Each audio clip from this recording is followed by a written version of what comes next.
გიზიარებთ ძალიან მარტივი და უნივერსალური ცომის რეცეპტს.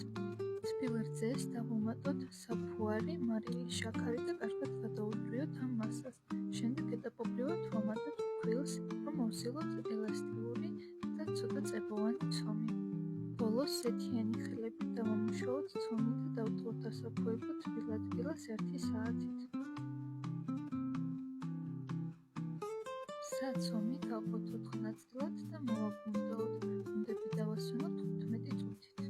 2 გუნდით მოვამზადე ხაჭაპური. გაბრტყელებულ ცომზე გადავანაწილე შიგთავსი მოქარი ხინკალისებურად და საბრტყელებლის დახმარებით გავიყვანე განში. 1 ხაჭაპურს გადავუსვი კვერცხის გულისა და რძის ნაზავი. ზემოდან გადავანაწილე დაჭრილი სულგუნი და გამოვაცხე 200 გრადუსზე.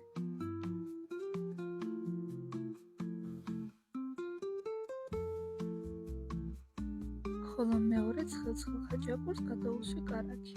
ხოლო დარჩენილი 2 გუნდით მოვამზადე ბიშკები.